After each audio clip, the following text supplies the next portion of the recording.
none. County Road Commissioner, Mr. Benzing. Where'd he go? You said road, so, sorry, I was comparing with my 911 director there as far as what Blake's going to talk with you about today. You get me straight from service calls, so if I have Ireland on me, you're going to have to forgive me. Okay. So, first and foremost, Merry Christmas to each and every one of you. That you have a blessed holiday season. Tomorrow at regularly scheduled Board of Commissioners, we will take a look at our 2024 budget. We'll have a public hearing at 10 a.m. That is just like yours, that we have to have that meeting within the meeting. We have to post it, it's a hearing, anyone can speak on the budget during that time frame. And after we close that public hearing, we can then vote on it. Proposed budget is $15,554,504, and that is balanced. It will not take away from our fund balance, which is about $1.8 million.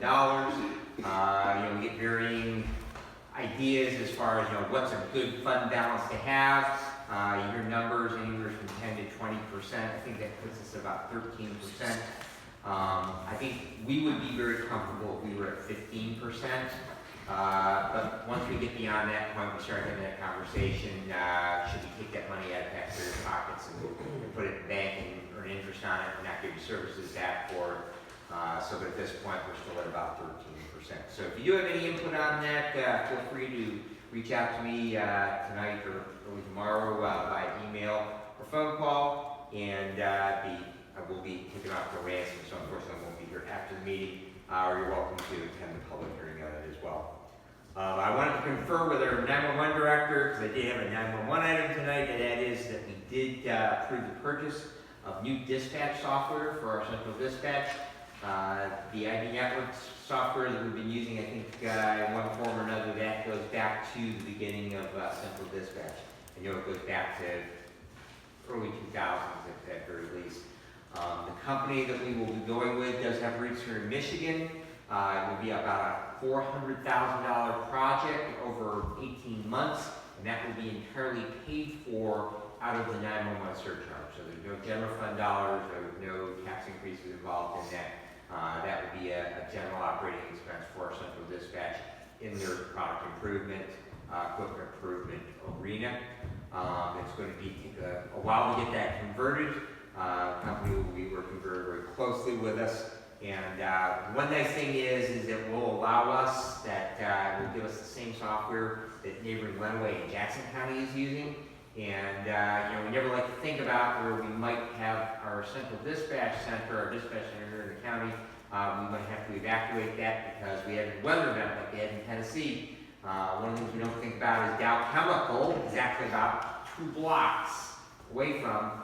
And they occasionally do have some issues where bats will get away from them there, and so that is an ever-present issue there as well. It will allow us, because it's the same, using the same software, our dispatchers could actually just plug into a console there, log in with their login ID, and they would see the same screens that they would see here at our central dispatch. So that's a nice thing to have. And Tom, if you have anything additional to add on that, but I think it's going to be a great addition for our dispatch center. One thing that I really like as a firefighter and emergency medical responder myself is that generally in the MFR departments or the fire departments, we don't have CAD terminals because they're expensive. The company we use right now, it's $6,000 or $7,000 to put one of those terminals in there. It is my understanding, and again, Tom's correct me if I'm wrong on this, but it's my understanding that fire department, so North Evans Fire, will be able to purchase a tablet that is cell phone enabled, and as long as it has a cell phone plan that goes along with it, and they've gone through the steps of being able to access that, they will actually be able to see that CAD dispatch there at a very, basically the cost of a tablet with a cell phone plan versus $6,000 or $8,000. So I know that would be really, really, it's sometimes nice if we can see on the EMR side of the house, we can see where our ambulance is coming from, and we'd be able to see that information. Plus, we'd be able to see where the call is for have routing for. I go to 9 different houses every day. I know the county pretty well. not everybody has that luxury, even in our coverage area, of knowing, especially little private roads and things like that around the lake. So that will be a really nice addition. The dome of the courthouse is complete. If you've been in Hillsdale in the last week or so, scaffolding is down. I think we have 4 sections of scaffolding down. Looks pretty sharp. We will now move on with the weather being a little bit Michigan-y for the next several months. We will do what we can up there, but the work will not progress anywhere near as quickly as it has to this point.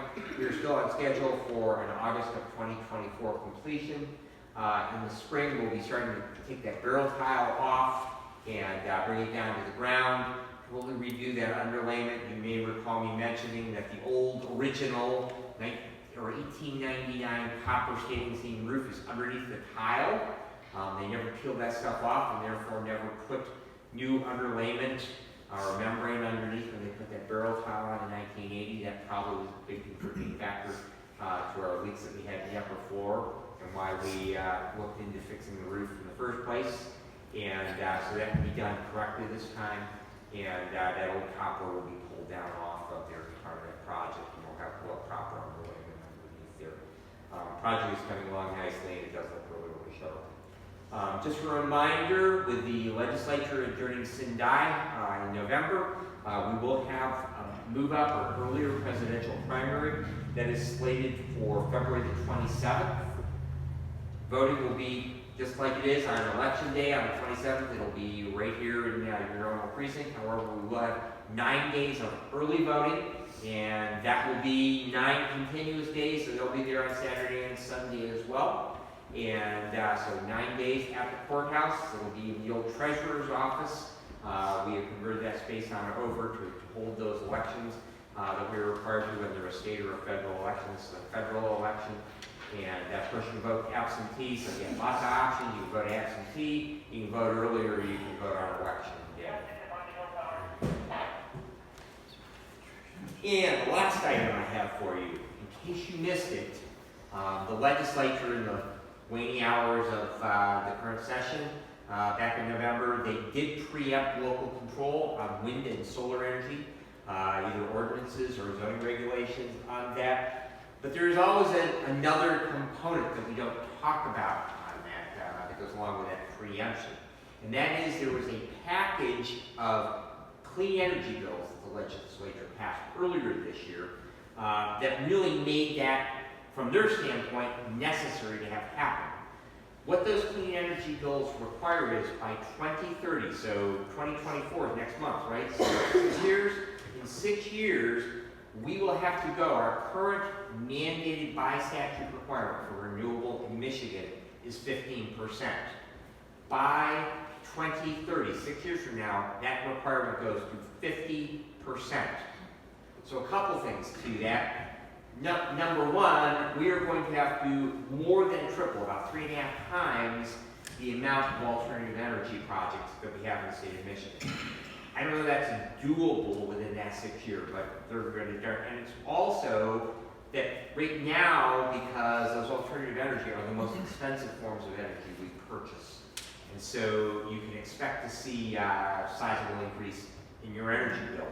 But the other component to that is that by 2040, 100% of the energy in the state of Michigan has to come from renewables. And then the governor announced last week that by 2030, all state vehicles, haven't gotten down to the local level yet, but all state vehicles, no matter what they are going to have to be EVs. So wait for that state trooper to come from the post up in Jackson. Their 12-hour shift, they might have to stop for a recharge. So you might be waiting for them to come off the supercharger someplace. And that concludes my report for the evening, unless you have questions for me. Thank you. Great, thank you.